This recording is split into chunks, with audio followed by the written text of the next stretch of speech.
Los que se acaban de conectar, si tienen alguna duda, me pueden ir diciendo en lo que empezamos ya propiamente a revisar donde nos quedamos ayer.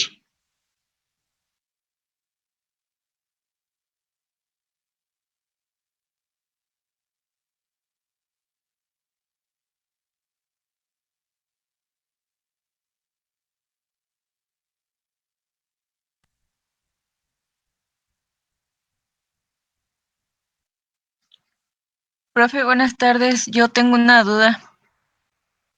A ver si dime.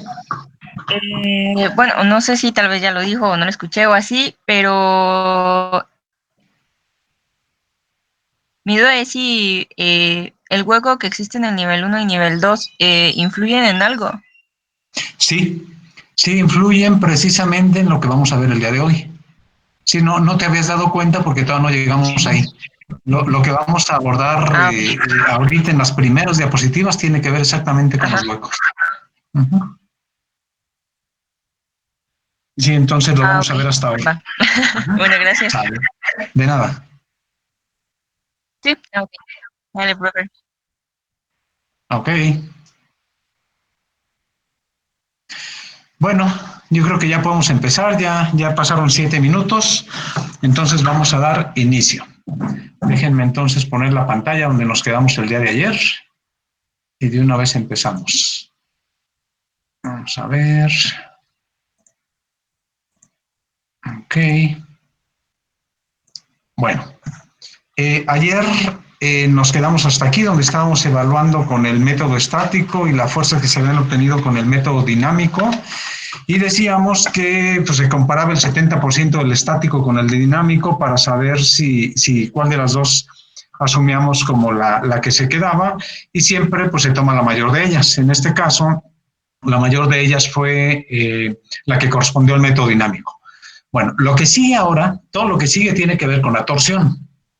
Entonces, para poder considerar la posibilidad de que exista torsión en el edificio, se tiene primero que iniciar obteniendo un punto teórico que se tiene en cada uno de los entrepisos de los edificios, un par de puntos teóricos, uno que le llamamos centro de masa o centro de cortante, ahorita lo vamos aquí a definir, y algo que es el centro de torsión.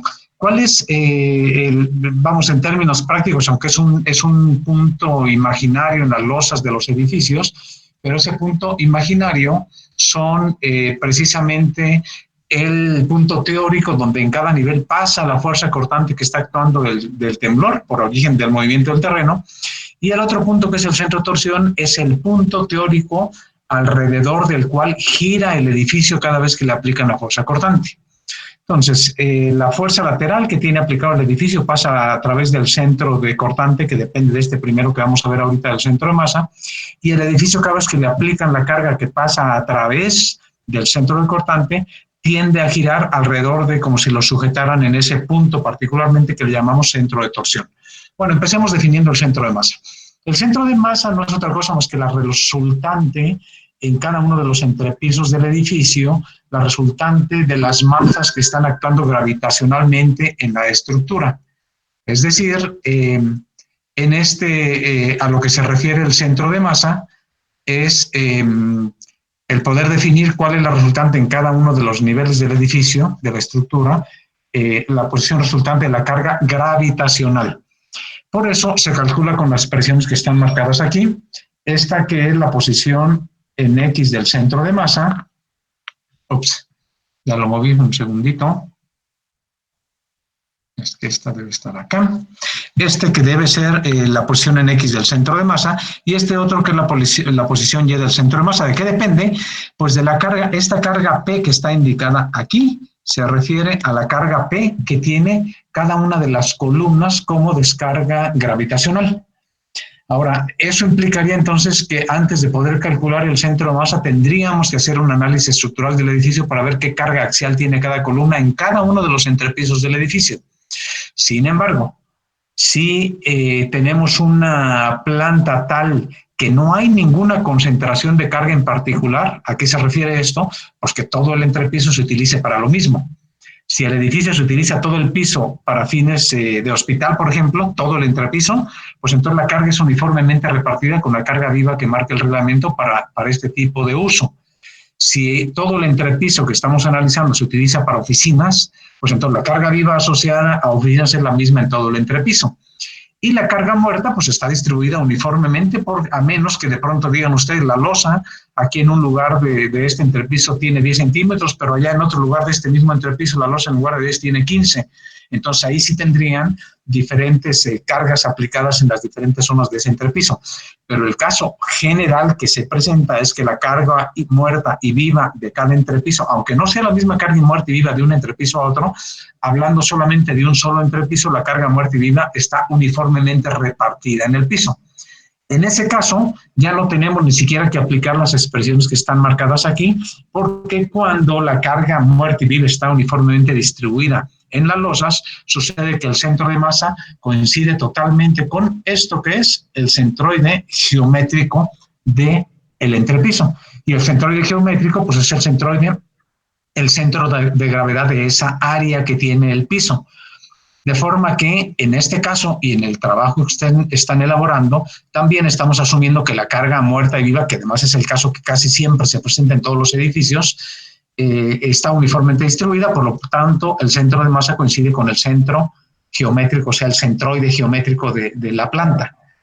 Les digo, ¿qué casos puede ser diferente? Pues cuando de pronto tienen una losa de un espesor de una zona y de otro espesor en otra, en el mismo entrepiso, o bien, por ejemplo, que tienen un entrepiso en el que todo el entrepiso está usado, por ejemplo, para salón de clase, y una zona de ese mismo entrepiso deciden que ya no es salón de clase, sino lo hacen biblioteca.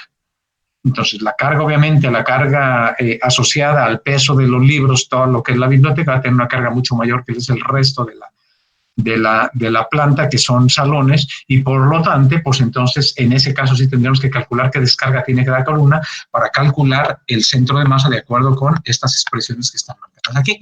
Pero, insisto, en el caso que tienen ustedes y en el caso que yo les estoy presentando, la carga muerta y viva está uniformemente distribuida, de manera que lo único que tenemos que calcular es esto que es el centroide geométrico. Bueno, vamos a hacerlo. Ahí tenemos nosotros la losa, y ahora lo que tienen que considerar ustedes en este que yo tengo, que es de 2 niveles, es que yo tengo una planta en el nivel N1 que tiene un hueco y una planta en el nivel 2 que ya no tiene el hueco, sino en el nivel 2 tiene ya cubierta la losa. Entonces, fíjense bien. En el nivel 1, que es donde tiene el hueco, me queda nada más como losa esto que voy a marcar aquí. La losa, el perímetro de la losa en el nivel 1 es este que estoy marcando aquí. Este es el perímetro de la losa.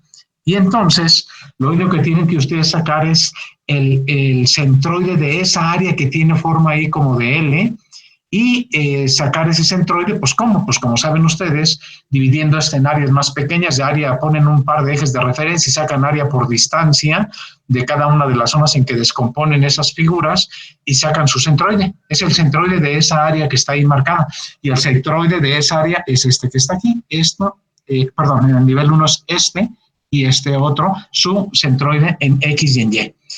Pero en el nivel 2 ya no tenemos hueco. Entonces, en el nivel 2 lo que tenemos es, a ver, déjenme ver si le puedo aquí, no, esto no va a funcionar. Bueno, en el nivel 2 lo que tenemos es que ya no hay ese hueco, y entonces la losa lo voy a poner otra vez aquí, voy a encimar un poquito, pero en el nivel 2 ya tenemos cubierto todo. Entonces, en el nivel 2, este es el área que está cubierta. Esta es la losa en el nivel 2, ¿vale? De manera que, ¿cuál es el centroide en el nivel 2? Bueno, si esto, fíjense bien, voy a ver primero las coordenadas que están ubicadas en dirección Y, que tiene 6 metros, 6, 5 y 6 metros. Pero fíjense que esas coordenadas están marcadas al centro de las columnas. Quiere decir que la dimensión total del edificio, ¿cuál es? ¿Cuál es la dimensión de aquí hasta acá? Sí, como se ve aquí, la columna mide 50 centímetros en esa dirección. Quiere decir que si tenemos 6 y 6, 12 y 6 y medio son 18.5 al centro de las columnas, más media columna hacia arriba y media columna hacia abajo. Quiere decir que estos son, aquí lo voy a anotar, 3 por 6, 18.50 más 18.50 más 25 centímetros de cada lado, serían 50 centímetros más, que es que aquí mide 19 metros. ¿Cuál es la mitad de 19 metros? pues 9 metros y medio, que es la que está ubicada aquí, que es la posición del centro de masa. Como ese es un rectángulo, ahí está muy fácil sacar el centroide. Es un rectángulo 19 metros entre 2, ahí está ubicado el centroide de esa área, que son 9 y medio, y en la otra dirección tiene 5 y 6 metros, que son 11 al centro. Pero como las columnas miden 45 centímetros, como está marcado aquí abajo, las columnas miden 45 centímetros en ese sentido, en la dirección X, quiere decir que el ancho total de la edificación, es decir, desde donde empieza la losa hasta donde termina la losa, estos son 6 y 5, 11, más media columna y media columna de cada lado, esto es 11.45 centímetros. Eso significa que la mitad de 11.45, porque es un rectángulo, es la posición del centro de masas. Esto quiere decir que 11.45 entre 2 me lleva a 5.725. ¿Alguna duda hasta ahí? Un compañero tenía una duda, lo escribió, pero no vi. Déjenme verlo porque les digo que luego no tengo acceso a la pantalla. Aquí la veo. Ya estoy entrando ahí. A ver qué dice aquí. Dice, en el trabajo tenemos que hacer, en ese trabajo que tenemos que hacer también tomamos las medidas al centro ejes. Claro, sí, lo que está en su trabajo también son medidas al centro de los ejes. Por eso les di el tamaño de columnas en el trabajo que están haciendo. Es exactamente igual a lo que yo tengo aquí. Lo que ustedes tienen allá es medidas al centro. Por lo tanto, también tienen que sumarle la mitad de la columna. ¿Saben? ¿Sí está claro? Sí, profe. Ok, perfecto. Sale, bueno, pues entonces seguimos. Les digo, el que ya no les puedo yo ahorita calcular de manera directa son estos dos, que es en el nivel 1, porque ahí en el nivel 1 tiene un hueco. Entonces, dado que tiene un hueco, pues tienen que sacar el centroide de esa área que queda ahí. Es un área, les voy a poner la figura que queda aquí de la losa. En el nivel 1 tienen una losa que tiene esta forma. Entonces, pues tienen que sacar el centroide de esto, y el centroide de esta área, pues es este que está marcado aquí. Lo mismo tienen ustedes en su trabajo, lo mismo van a tener que hacer. Bueno, una vez que tienen identificado ya el centro de masa, tenemos que obtener el punto teórico por donde pasa la fuerza cortante cada vez que ocurre un temblor, y el centro cortante en realidad es una acumulación de todo lo que tiene arriba el edificio, de los centros de masa, para ubicar el centro que le llaman de cortante. Entonces el centro cortante depende directamente del centro de masa. ¿Cómo calculamos el centro cortante? Con esto que viene aquí. El centro de cortante es la sumatoria de la fuerza que está actuando en la dirección Y por la coordenada X del centro de masa dividido entre la fuerza cortante que tiene en ese mismo nivel Y. Recuerden que Y se refiere al nivel Y, y similarmente la coordenada del centro cortante del entrepiso Y, ese en la dirección Y es YCI, es la sumatoria de las fuerzas en X en ese nivel por la posición del centro de masa de ese nivel en la posición Y entre la fuerza cortante. Aquí lo estoy haciendo en la tabla que viene abajo. Aquí tiene dirección X, nivel 2 y nivel 1. Esta FX que está aquí señalada, esta que le estoy marcando ahora, ¿de dónde proviene? Pues de lo que hicimos en todo el análisis anterior. Voy a regresar rápidamente más para que lo vean. Fíjense bien los números.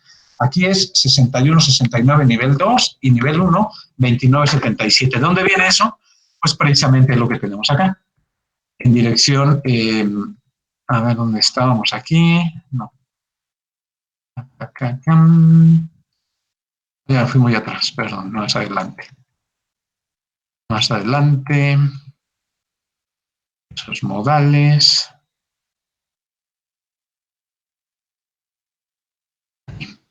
Aquí están, en dirección X tenemos que rigieron estas fuerzas para el diseño de la edificación en el nivel 2, 61, 69 y en el nivel 1, 29, 77. Y entonces son precisamente estas que tenemos aquí, 61, 69 y 21, 77. Entonces, ¿dónde vienen esas fuerzas? Pues del análisis que hicimos atrás, del análisis modal espectral. El cortante, que es la siguiente columna, pues es el acumulado de las fuerzas, 61, 69 más 29, 77 nos da el 91, 46. La posición del centro de masa es la coordenada Y del centro de masa, YMI, pues es lo que viene que acabamos de calcular aquí, YMI del nivel 2 y del nivel 1. Fíjense, es la coordenada Y del centro de masa nivel 2 y 1, 950 y 846, que son estas dos que tenemos aquí, 950 y 846, están ubicadas aquí. Y luego, pues ya nada más hacemos operaciones. Aquí está, hacemos F y X por YMI, es estar multiplicando este por este, en cada nivel, dan esos valores, luego los vamos acumulando.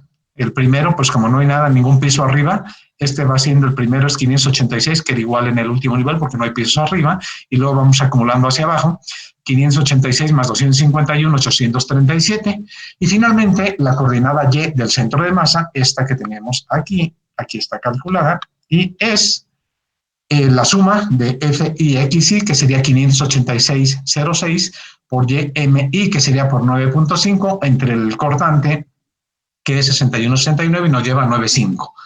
Luego, lo mismo en el de abajo, pues nada más es la suma de F y X por YMI, que es 8,46, entre el cortante, que es 91,46, y eso nos lleva a 9,16. Entonces, esta es la posición ya del centro de cortante. Esto nos lleva a la posición del centro de cortante.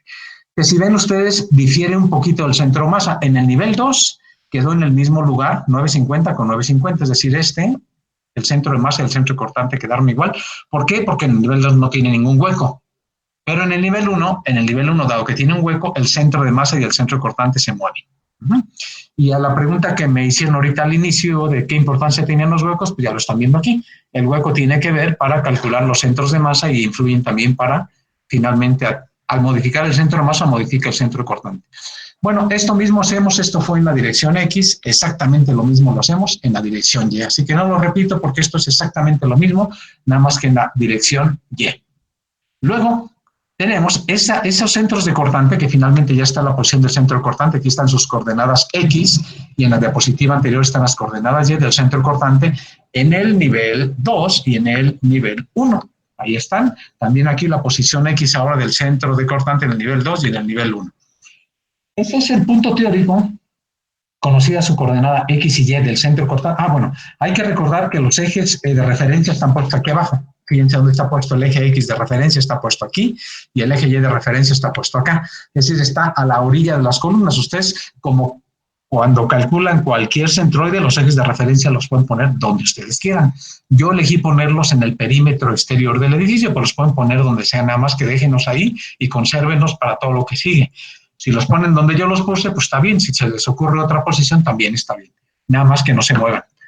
Bueno, entonces ya esto tenemos las coordenadas del centro cortante. Ese centro cortante está ubicado la coordenada X y Y respecto a los ejes de referencia que puse al inicio, y ese es el punto teórico de cada uno de los niveles por donde pasa la fuerza cortante cada vez que tiemble. Luego, con respecto a qué punto empieza a rotar el edificio cuando tiembla, pues si ese centro respecto al cual rota el edificio cuando tiembla, le llamamos centro de torsión. De forma que si el centro de torsión que ahorita vamos a calcular coincidiera con el centro de cortante, en teoría no habría torsión, porque entonces el centro de torsión estaría exactamente en el mismo punto donde pasa el centro de cortante, y entonces la fuerza lateral estaría aplicada en ese lugar y produciría un movimiento de traslación solamente en el edificio. Pero en el momento en que esto que llamamos centro de cortante, que es donde pasa la resultante, la fuerza cortante de cada nivel, está separado, hay una excentricidad con el centro de torsión, el edificio tiende a girar respecto al centro de torsión, y si aplican la carga a ustedes en otro punto que es el centro cortante, pues va a generar rotación. Y por lo tanto, esto es lo que llamamos rotación respecto al eje vertical, que es precisamente torsión. Bueno, entonces como ya se los platiqué, aquí está definido, está escrito, es el punto a través del cual pasa la línea de acción de la fuerza cortante. Si pasara la fuerza cortante por el centro de torsión, que solamente puede pasar cuando el centro de torsión coincide con el de cortante, solamente así no habría torsión. Pero si no, la planta, esto es lo importante, si no, la planta va a rotar con respecto a este punto, que es el centro de torsión. ¿Cómo calculamos el centro de torsión?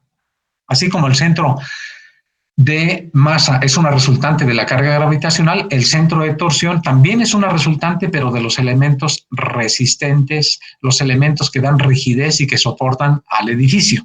Entonces, para calcular el centro de torsión, usamos las rigideces de cada uno de los marcos que tiene el edificio en una dirección y en otra. Para la posición del centro de torsión, lo que nos da la coordenada X en cada entrepiso del centro de torsión, depende de la rigidez de los marcos en la dirección Y. Para la coordenada del centro de torsión de cada nivel, la coordenada Y, dependen de las rigideces en los marcos que van en dirección X. Entonces aquí está descrita la expresión, es la rigidez de cada de cada marco en una dirección, en la dirección Y, en la dirección X, y luego ya son las coordenadas de ese centro de torsión. Entonces, esto lo único que estamos haciendo también es calcular un centroide, pero este es un centro de rigidez. Es decir, si hay un marco que es muy, muy rígido con respecto a otro, pues el centro de torsión se va hacia la zona que está más rígida. Pero, por ejemplo, si todos los marcos tienen exactamente la misma rigidez y los marcos están equiespaciados, es decir, que tienen la misma separación un marco del otro, pues eso quiere decir que el centro de torsión se ubica exactamente a la mitad. Pero si los marcos, aunque tengan la misma rigidez, uno y otro marco, no tienen la misma separación entre ellos, pues ya el centro de torsión se va a mover hasta un lado. Pero, ¿cómo lo obtenemos? Pues calculando con estas expresiones. Vamos a hacerlo para el edificio. Bueno, centro de torsión. Aquí estoy poniendo la planta. En dirección X, a ver otra vez alguien que abre el micrófono. En dirección X, ¿cuántos marcos tenemos?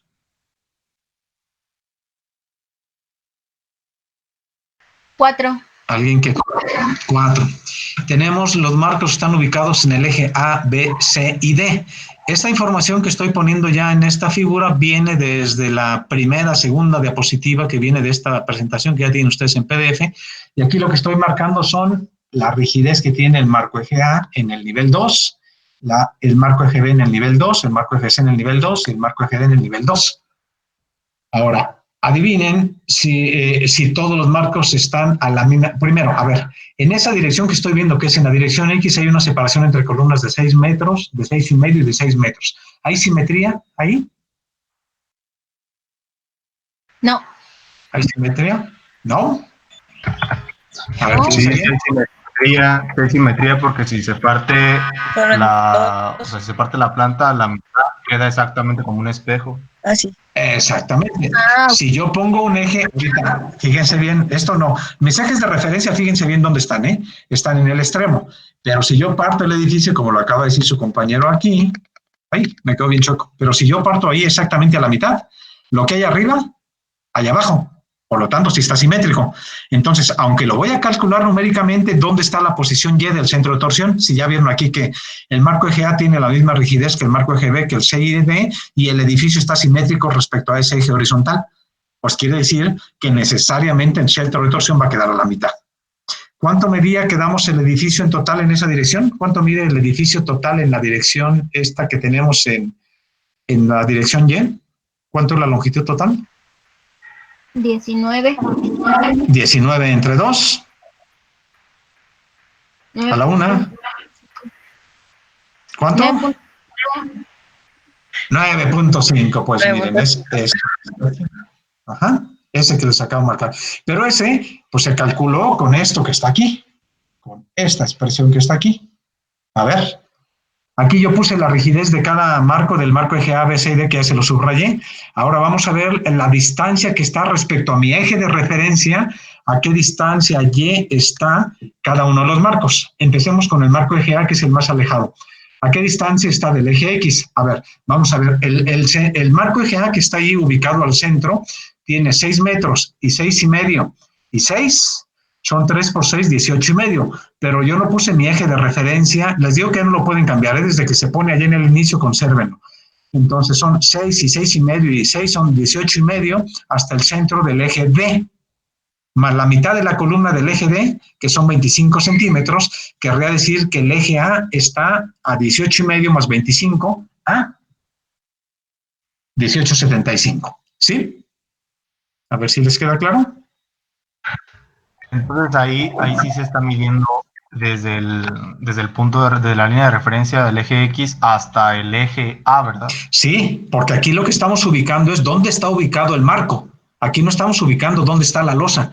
En el otro caso del centro de masa, el centro de masa se refiere al área cubierta que tenemos en la planta, y el área cubierta que tenemos en planta es pues hasta donde termina la losa. Pero aquí estamos hablando de otra cosa. Aquí estamos hablando de cada posición de donde está cada marco. Y el marco tenemos que caracterizarlo pues a donde está el centroide del marco. Por eso la distancia que nos interesa respecto a nuestro eje de referencia es a donde está el centroide de ese marco que estamos analizando. Efectivamente, es del eje de referencia X hasta el centroide del eje A. Entonces, Ajá. en caso de que la losa tenga o sea, se tenga como volado, también se tendría que considerar eso, esa proyección. Exactamente, exactamente. Si el edificio termina no al paño de la columna, sino hay un volado de la losa fuera de la columna, para el centro de masa hay que considerar hasta donde termine la losa, porque el centro de masa, insisto, tiene que ver con la planta propia de la losa. Entonces sí, habría que considerar hasta donde termina la losa. Bueno. Luego el eje B es lo mismo. Ahora la distancia respecto al eje X de referencia son 6,5 más 6, 12,5 más 25 centímetros del tamaño de la columna, que son 12,75. Y así para el eje C y D. Si yo multiplico este por este, pues entonces ya llego a esta columna que es KJX por YJ, son las multiplicaciones que están ahí. Si yo hago la suma, llego a esta suma que tenemos aquí. Si yo hago las sumas, es esto que tenemos aquí. Si yo divido este entre este, pues me va a dar sorpresa, pues no, ninguna sorpresa, 9,5. Claro, yo ya sabía que si me hubiera dado diferente 9,5 en un marco, en un edificio que yo estoy viendo que está simétrico y que las rigideces de todos los marcos en esa dirección son las mismas y no obtengo que me dé ese valor 9,5 porque el edificio mide 19, pues entonces estaría mal. Yo diría, no, pues aquí ya cometí un error. Pero obviamente, pues da 9,5 porque así debe ser. ¿Alguna duda hasta ahí? No. Ok, entonces vamos a nivel 1. En el nivel 1, esas son las rigideces otra vez traídas desde las primeras diapositivas, son las rigideces que tiene el nivel 1, el eje A, B, C y D. Y fíjense que aquí, aunque tenga hueco, no importa porque aquí lo que estamos sacando es centro de torsión, que depende de la rigidez de cada marco. Y como la rigidez del marco eje A, esta rigidez de este marco es exactamente la misma que el eje B, y la del eje C y la del eje D, todas son iguales, el hueco no tiene ninguna importancia. Si todas son iguales y sigue habiendo simetría del edificio con una línea que yo trace por aquí, lo que hay arriba y abajo, pues quiere decir que nuevamente yo aquí hago todos los cálculos, pero de todos modos va a resultar 9,5 necesariamente porque hay simetría de las rigideces. Entonces, la coordenada, la posición del centro de torsión X en el nivel 1 y en el nivel 2 quedaron exactamente igual. Fíjense cómo en el nivel 2 las rigideces son distintas a las del nivel 1. Pero como todas las rigideces son iguales, a final de cuentas lo que ubique es el centroide de eso, sin importar el valor numérico que tienen ahí. Entonces, quedaron ubicadas a 9,5 metros y también acá a 9,5 metros. Vamos a ver qué pasa en la dirección Y. En la dirección Y ya no va a ser el mismo caso porque tenemos algo aquí distinto.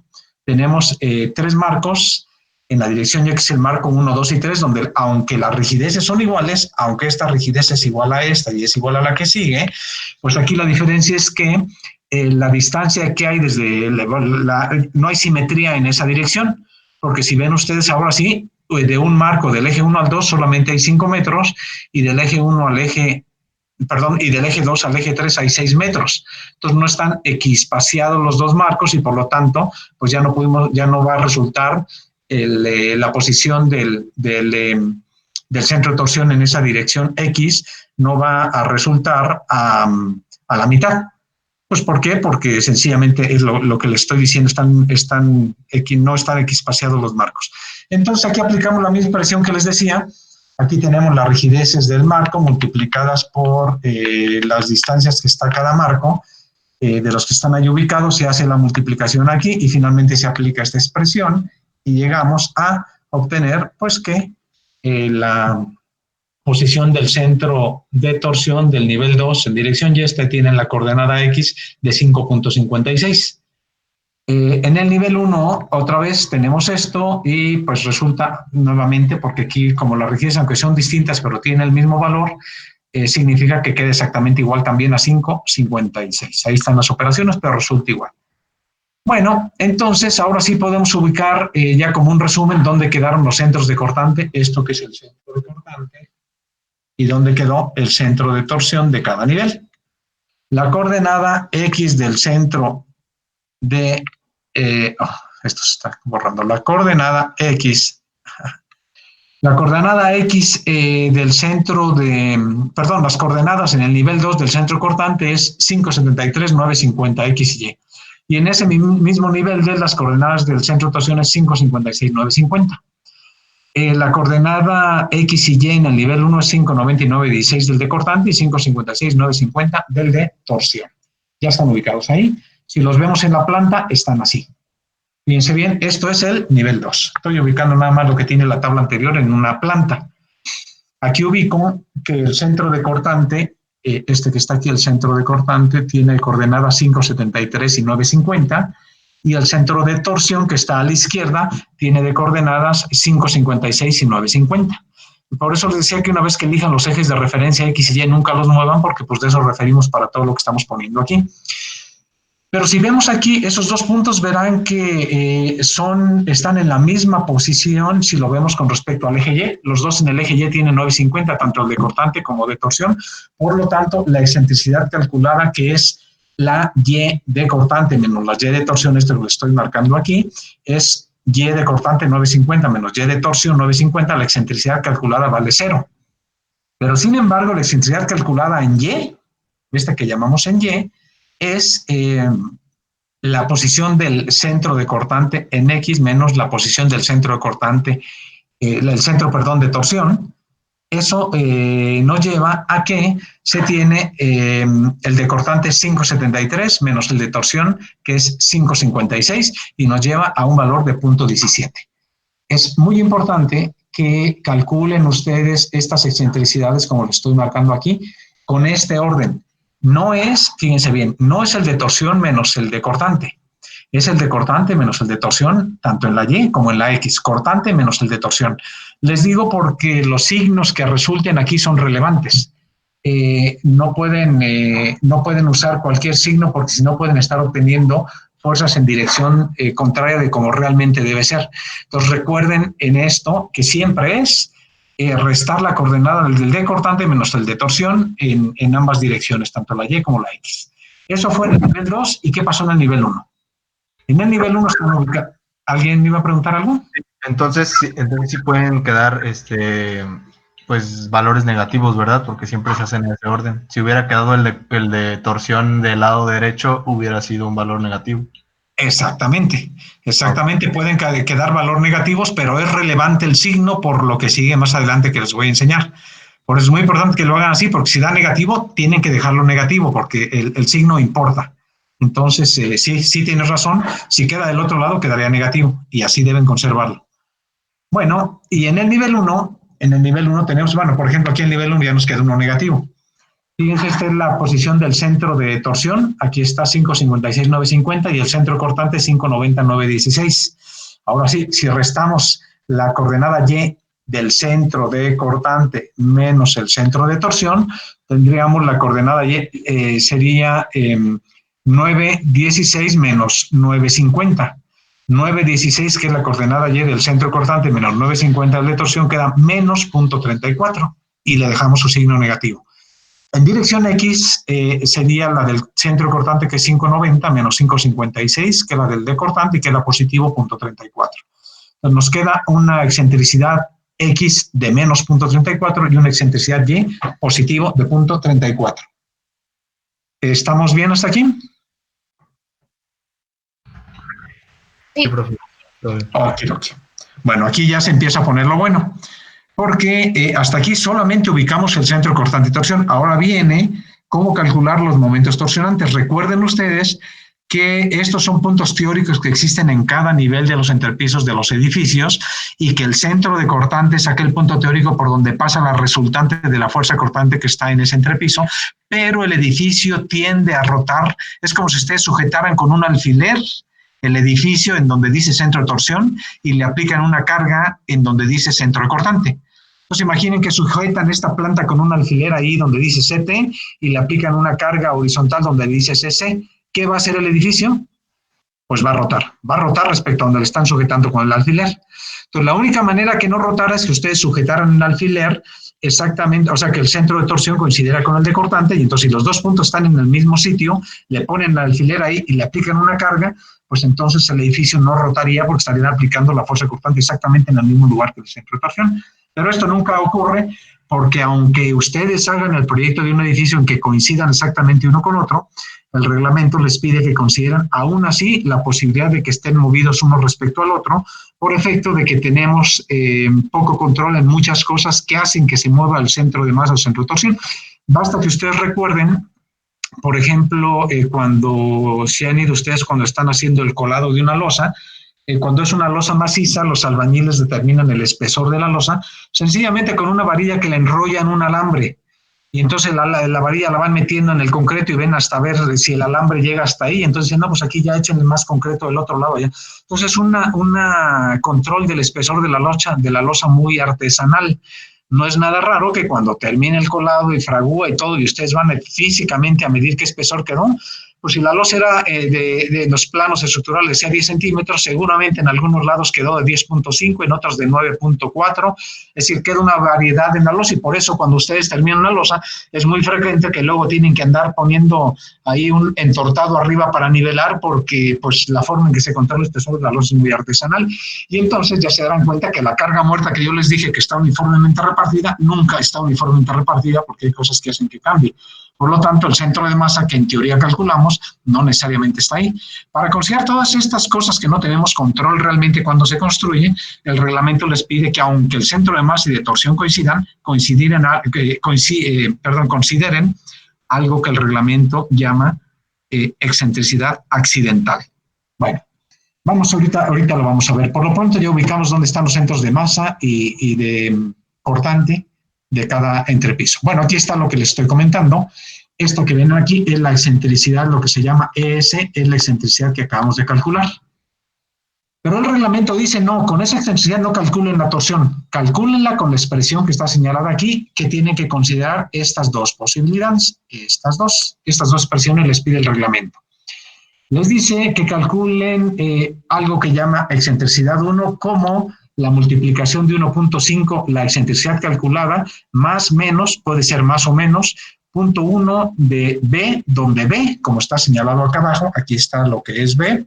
B es el ancho máximo, el ancho mayor que tiene la edificación en dirección perpendicular a donde están considerando el sismo, de manera que si ustedes están considerando la acción del sismo en dirección X, B se refiere a el ancho más grande que tenga el edificio en la dirección perpendicular a esa acción del sismo en dirección X. Y luego les pide que calculen una segunda excentricidad, que es esta E2, como directamente la excentricidad calculada más menos 0.1B. Y que con esas dos que tienen ahí, obtengan ustedes el momento torsionante. Entonces consideren para diseño dos momentos torsionantes. Un momento torsionante que está asociado con E1 y otro momento torsionante asociado con E2. Bueno, como ya les había dicho, aquí estoy haciendo énfasis otra vez para que no vayan a cometer el error, que no lo hagan así. La excentricidad siempre es cortante menos torsión, no importa el signo que resulte. Bueno, vamos a hacer esto entonces, que viene aquí la E1 y E2 con los datos que ya tenemos de la excentricidad calculada. Aquí está, se los hago por partes. ¿Qué signo se debe tomar aquí? ¿El más o el menos? El reglamento les dice más, menos. ¿Cuál signo debemos tomar? Bueno, pues siempre lo que debemos hacer es considerar que E1, el sentido de la primera excentricidad esta que tiene aquí, es que haga que crezca la excentricidad que ya tienen calculada.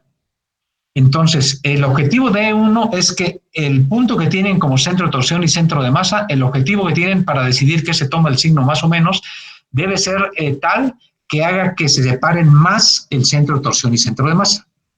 Y E2, el signo que deben de tomar, es aquel signo que hace que se tiendan a juntar el centro de torsión y centro cortante. Entonces la E1 es separar y la E2 es que tiendan a juntarse. Eso se hace de manera muy simple, como lo vamos a ver acá. E1 debe separar al centro cortante del centro de torsión. Entonces, ¿cuándo tomamos el signo positivo? Insisto, aquí tiene un signo positivo o negativo, esto que les había puesto, dice más o menos el reglamento. ¿Cuándo tomamos positivo? Bueno, sí, fíjense bien, por eso les dije, es relevante el signo que tiene cuando calculan la excentricidad. Si su excentricidad calculada es positiva, para que se separen más, que es el sentido de esta primera excentricidad, para que se separen más el centro de masa y torsión, si su excentricidad calculada resultó positivo, debe necesariamente que tomar el signo positivo. Es decir, si ya saben que la excentricidad fue positiva, pues aquí ponen el positivo. Si la excentricidad calculada tiene signo negativo, pues entonces toman el negativo para que se separen más. Todo el chiste entonces nada más es ver que si ES es positiva, toman el positivo, si la calculada es negativa, toman el negativo. Y para la E2, pues exactamente al revés. Si la calculada es positiva, toman el negativo para que ahora se vaya para el otro lado el centro de torsión y de cortante, y viceversa, si la excentricidad calculada es negativa, pues ahora toman el positivo. ¿Ok? Bueno, entonces aquí ya lo hice en esta tabla. Aquí tengo nivel 2 por lo pronto, dirección X y dirección Y. Vamos con la dirección X. Dirección X, el cortante que le toca en dirección X del nivel 2 es 61,99. ¿De dónde viene esto? Pues de lo de atrás que calculamos cuando hicimos el análisis nodal espectral. 61,69. Fíjense bien que esto es cortante, no fuerza, es cortante. Para que vean, bueno, lo pueden checar ya cuando lo vean las hojas ustedes del PDF, van a checar que esto no es la fuerza que calculamos atrás, sino es el cortante.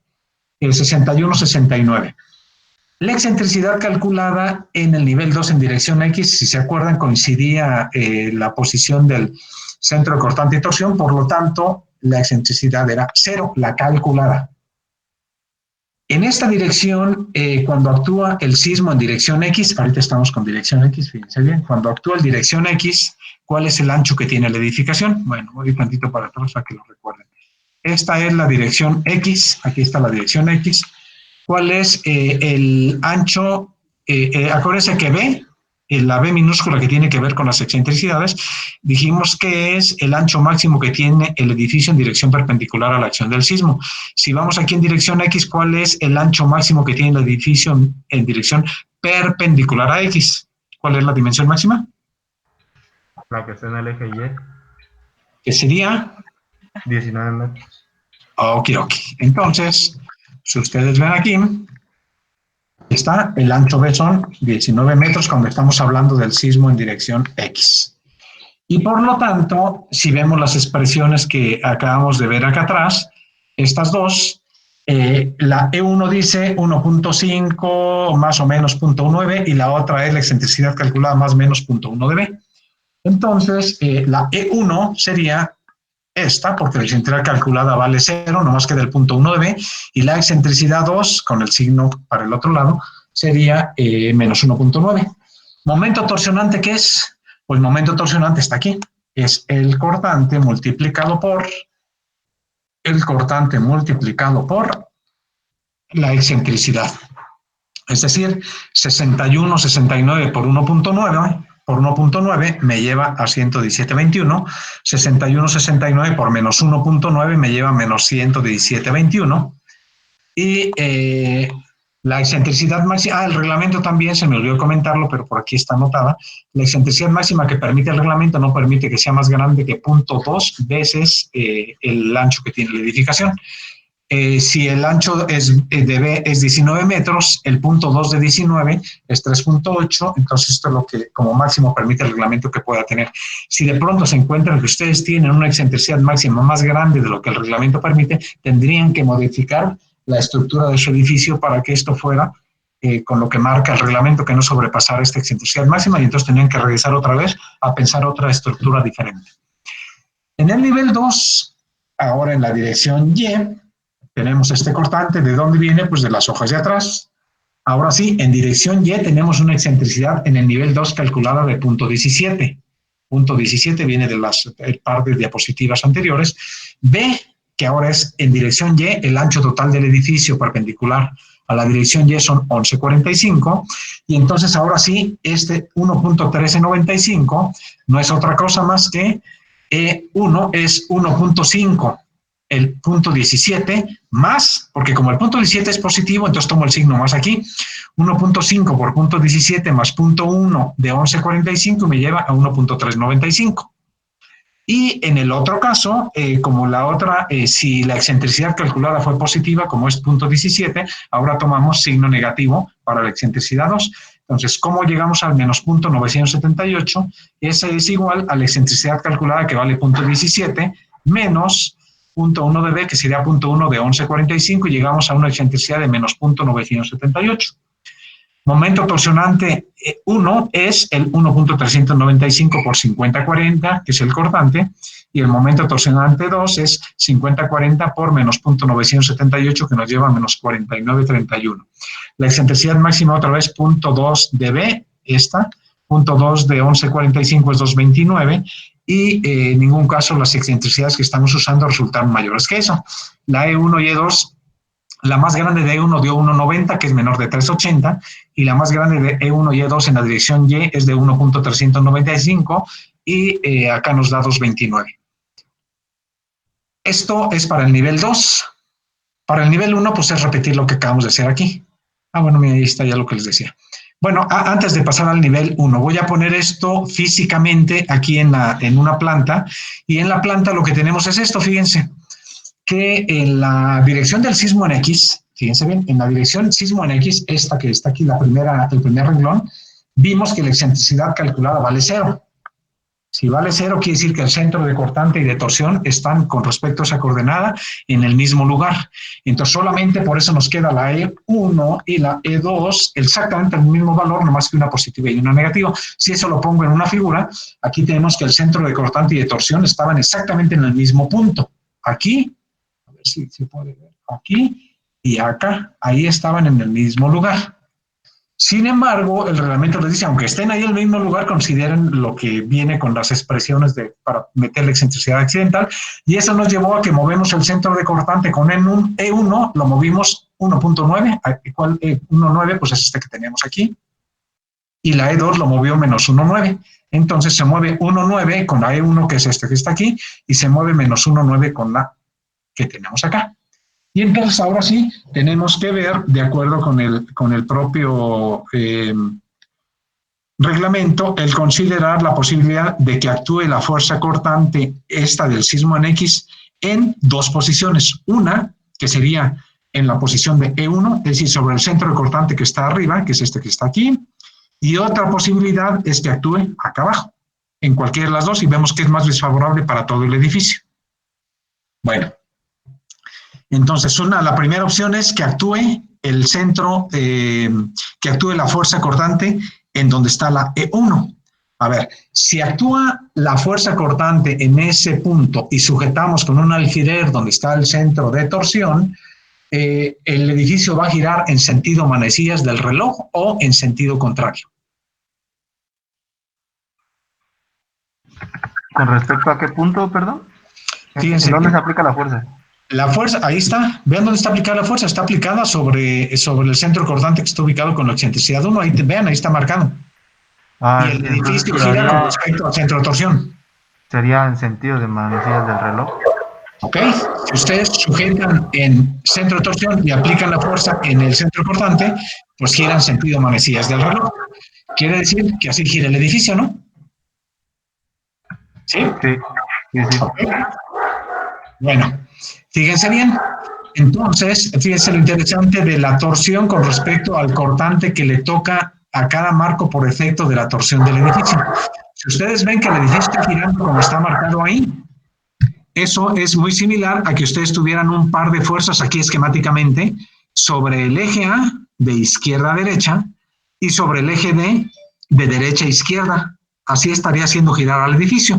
Y lo mismo, aquí ya no las anoté por no llenar tanto el dibujo, pero otra vez, de acuerdo con esta figura, pues también sobre el eje B aparecería una fuerza así, y sobre el eje C aparecería una fuerza así, por el sentido en que rotó el edificio. ¿Sí están de acuerdo? Sí, profe. Bueno, entonces fíjense cómo en esta primera posibilidad que dice el reglamento que consideren, fíjense cómo la acción del sismo, que es esta que estoy subrayando aquí, la acción del sismo va en la misma dirección que el eje A y que el eje B. Pero la acción del sismo, otra vez esta, va en sentido contrario de lo que la torsión produce en el eje C y en el eje D. Quiere decir que cuando actúa el sismo sobre la excentricidad 1, incrementa las fuerzas del eje A y B, pero reduce las fuerzas del eje C y D, es decir, pareciera que la torsión le resulta favorable al edificio porque está reduciendo las fuerzas en el marco C y D cuando actúa ahí.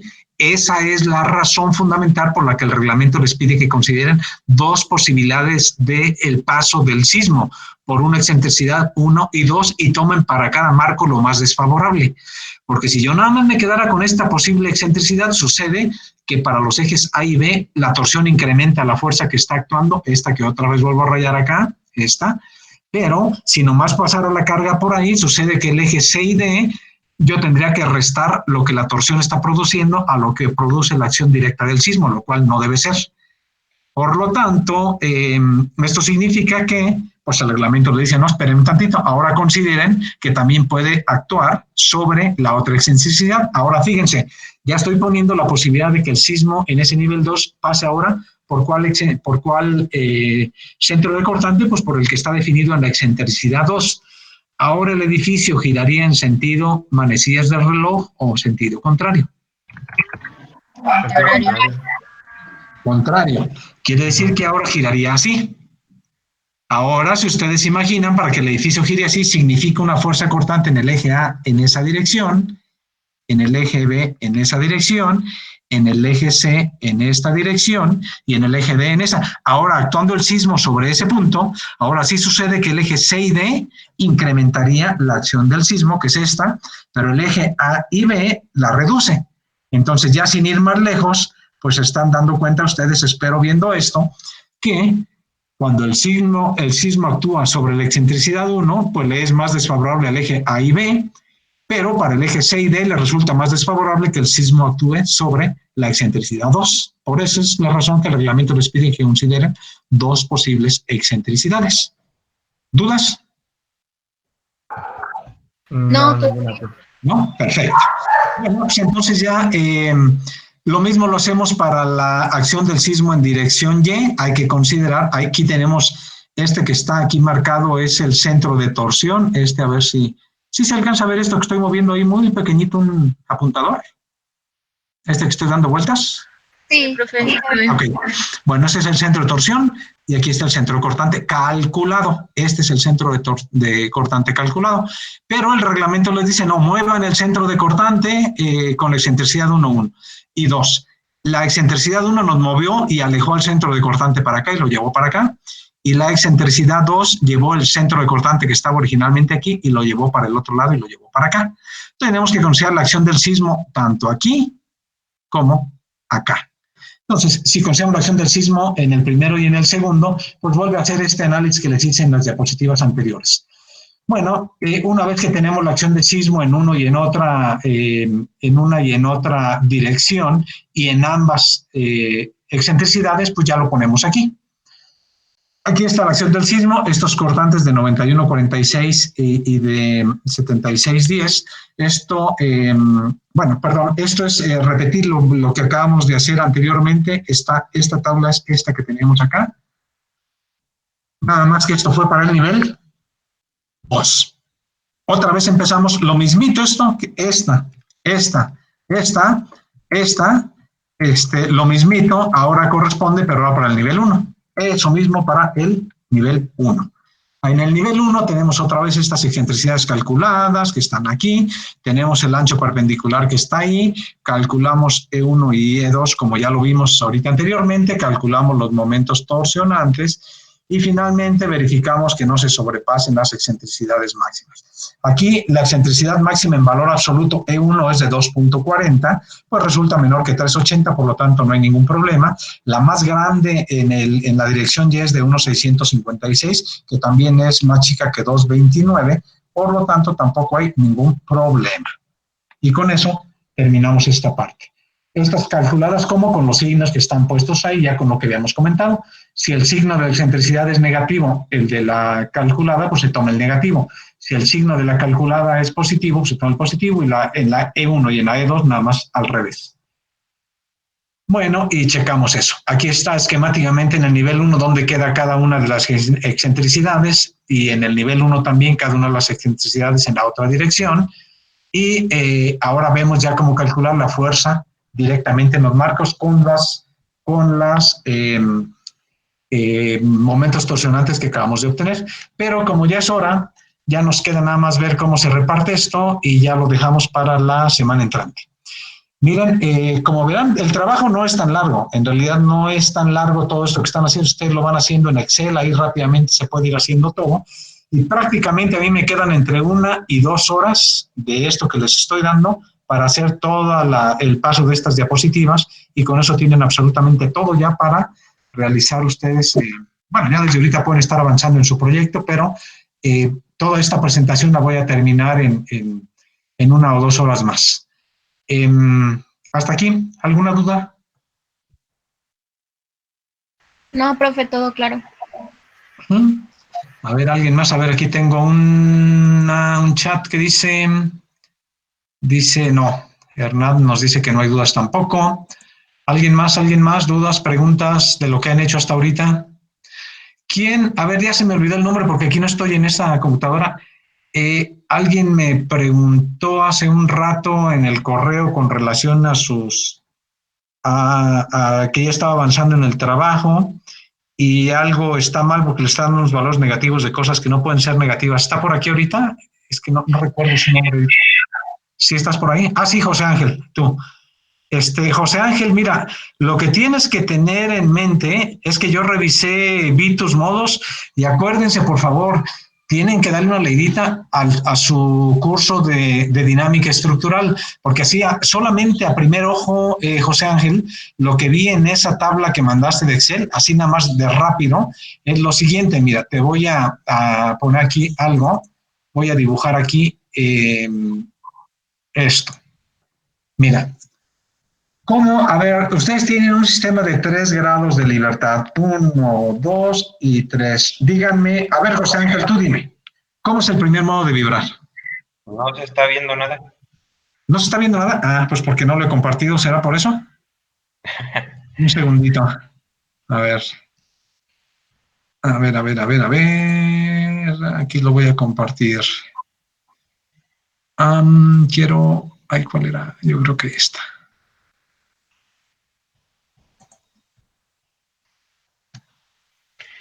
A ver, José Ángel, dime, espérame un segundito.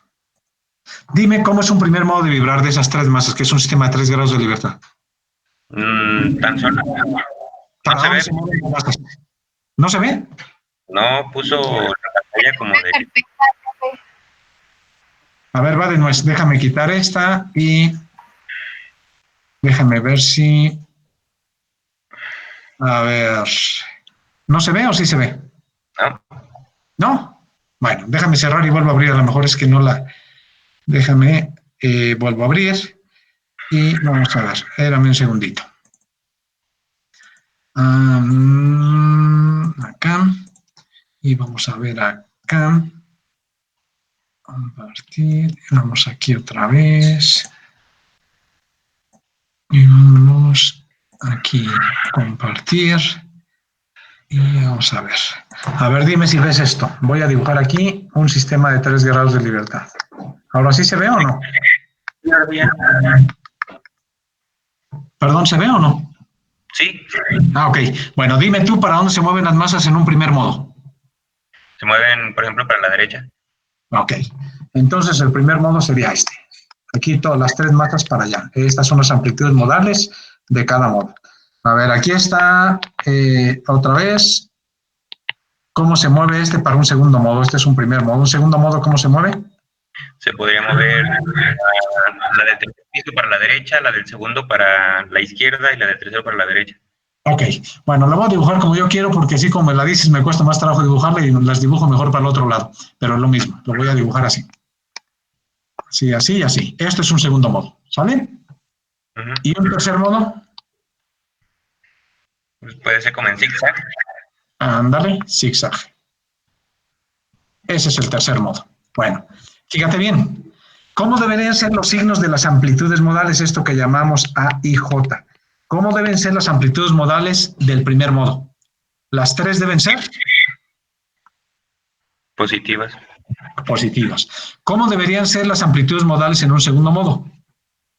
Pues dos pueden ser positivas y una negativa. O también podría suceder 2 negativas y una positiva, por ejemplo. Pero cuando menos debe haber una que tiene signo contrario. ¿Vale? ¿Y cómo debe ser un tercer modo? Bueno, pues negativo, positivo, negativo. Si tú checas tu hoja de Excel que me mandaste, tú mandaste una hoja de Excel donde tienes el primer modo, los 3 con signo positivo, segundo modo, los 3 por signo positivo y las amplitudes modales del tercer modo, los 3 con signo positivo. Obviamente había un error. Entonces verifica tus amplitudes modales. Las frecuencias que mandaste están bien, entonces no es problema de las frecuencias. Estás haciendo mal cuando sustituyes las frecuencias en el problema de valores y vectores característicos. Yo lo que les explico es que sustituyan, acuérdense que en el problema de valores y vectores característicos tienen la matriz de rigideces menos omega cuadrada por la matriz de masas. Todo esto multiplicado por el vector de amplitudes modales. En el momento en que sustituyen aquí la frecuencia del primer modo, del segundo, del tercero, pues van calculando las amplitudes del primero, segundo y tercer modo, y obviamente el resultado de esto debe tener los tres positivos cuando aquí ponen, cuando se trata de la frecuencia del primer modo, deben ser dos negativos y uno positivo, o dos positivos y uno negativo en la frecuencia del segundo modo, y debe ser uno negativo, positivo y negativo cuando meten la frecuencia del tercer modo. Entonces, la idea es que, pues algo tienes mal. Tienes que tener estas formas modales. Si no tienes estas formas modales, desde luego que de ahí en adelante, pues todo va a resultar mal. Entonces, revisa. Sí, el único que tenía mal era un signo negativo. Ah, bueno. Pues checa entonces, pero te digo, checa que las formas modales tienen que quedar de esta manera. Si no te están dando así, hay algún error. Sí. ¿Ok? Bueno. ¿Alguna otra cosa? ¿Alguna otra pregunta de alguien más? No, profe, gracias. Bueno, muy bien, chicos, pues entonces que estén ustedes muy bien y nos estamos viendo para la semana que entra, ya casi acabamos. Y me pueden seguir preguntando. Recuerden, no olviden, por favor, que tienen una hoja que es importante que luego las preguntas también las hagan en esa hoja de Word que está puesta ahí para todos, porque es una manera de ayudarse entre todos. En el momento que ustedes preguntan, ahí la pregunta se queda y esa misma duda, exactamente la misma, la puede tener alguien más. Y entonces cuando entran a ver esa hoja, probablemente puedan decir, ay, pues ahí alguien preguntó la misma duda que yo tenía y ya está resuelta ahí. Entonces tratemos de ir llenando esa hoja de Word, yo les voy respondiendo. No quiere decir que no me puedan preguntar en el correo, todas las veces que gusten también lo pueden hacer, pero me gustaría que usaran más esa hoja porque de esa manera pues va a quedar ahí para que todos los que van un poco más atrasados vayan después resolviendo sus dudas con base en ella. ¿Qué otra cosa? Cristi, ya sustituí la hoja que había subido en la cual entraban ustedes en ese programa en línea para calcular las frecuencias. Vi otro programa que hace exactamente lo mismo, que está también en línea, y entonces ya en lo que está subido ahí en el Google Classroom, la liga pues que está ahí puesta, ya incluye en ese documento ahora 2 ligas, ya no nomás es una, sino son 2. Si de pronto, como decía, la primera se atora o algo, creo que la otra está funcionando bien también. Pueden usar una u otra, al cabo se mete exactamente la misma información. Ok, gracias, profe. Sí, de nada, y bueno, que tengan buen fin de semana y cuídense todos y nos vemos para la semana entrante, ¿sale? Vale, profe, gracias.